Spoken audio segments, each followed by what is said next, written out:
Gacha games are games we all love to play, but what if I told you that you're playing gacha games wrong? And I'm not talking about how much you spend on these games, I'm talking about how much time you spend on these games on a daily basis, considering these games are not meant to be played for a high amount of hours each day. Because here's the thing, gacha games are Chinese games, for anyone who didn't know that. So what they do is minimize the amount of time they need to spend on these games to ensure everybody can do their dailies and use their resources. So that's what gacha games do. They don't want you to play millions of hours over months, weeks and days and whatever. They want you to play a limited amount of hours. That's why there are caps. That's why you cannot farm millions of artifacts every day. That's why you do your dailies and you use your 240 resin and you're done for the day. They don't want you to play more than that. They want you to play that game, have 2 hours of fun, log out. Now, you might be asking, why don't they want me to play their game for 20 hours a day? There's a simple reason for that. Burnout.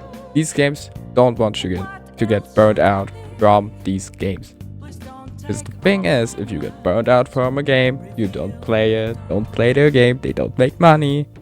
And what they want is money. Pretty easy. It's not like Monster Hunter where you give a lot of content and you can beat it instantaneously. There's a lot of content over updates. They want you to play 6 weeks every day, do your dailies, use your resources, do everything you need to do, but don't do more than that. Because if you do more than that, you might get burned out. And still, there are people playing zero cycles for 14 hours a day. Now, I don't know how they do that, but they do that.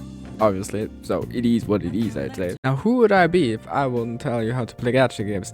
So here is how to play a gacha game the right way. Now, obviously, you need to play these games efficiently. What I mean by that is don't spend too much time on these games. But there's a difference in what gacha game you play. If you play Genshin Impact and Honkai Star Rail, there is a huge difference in how much time you can spend on both of these games. Because in Honkai Star Rail, you can do zero cycles for 14 hours and it's pointless.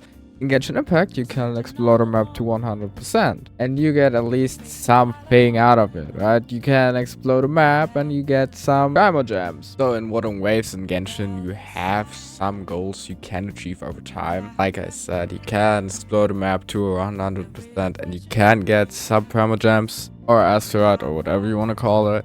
But there are chests in the games, obviously, and quests to do to keep you playing the game, but most of the gacha games right now are not meant to be played for a long time. So focus on not getting burned out, play a limited time, limit yourself, focus on doing just the things that are necessary to do and not things that are unnecessary to do, because they will get you burned out. They will. Except if you're a content creator, it's gonna be different, obviously. Your life might depend on playing one game, so obviously you need to play that game. But if you're the average gacha game player like me, you're gonna stop playing that gacha game if you don't like it anymore, right? If you play too much, don't want to play that game anymore. And to ensure that it's not gonna happen, but don't play too much, play just a normal amount of time, because there obviously are gacha games you can play more than others, like Water Waves, Genshin Impact, or probably Anata and Arknight's Endfield. All of these games you could play more than, let's say, Honkai Star Rail. You can play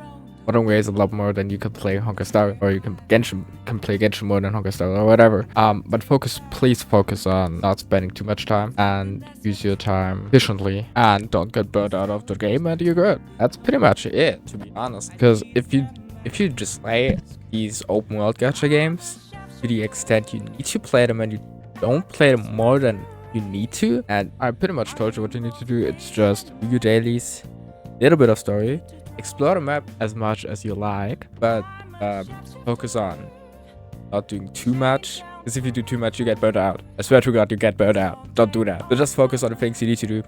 And for these gacha games, they're not open world like Honkai Star Rail or Limbus Company. Just play the game for around half an hour and you're good. Don't zero cycle 14 hours. There are better games to do that. Play Monster Hunter. And to all of the Arcane viewers, thank you for being here. And I appreciate all of you. I'm very fortunate that you all subscribed to me and supported me over the last 3 months. I hope you liked that video. If you have anything to say, feel free to DM me on Twitter or just say something in the comments. I would also appreciate that. If you're a new viewer, like, comment, and subscribe. I hope you liked that video. And if you like it, I'll see you on the next one. If you don't subscribe, I'm gonna eat your cat.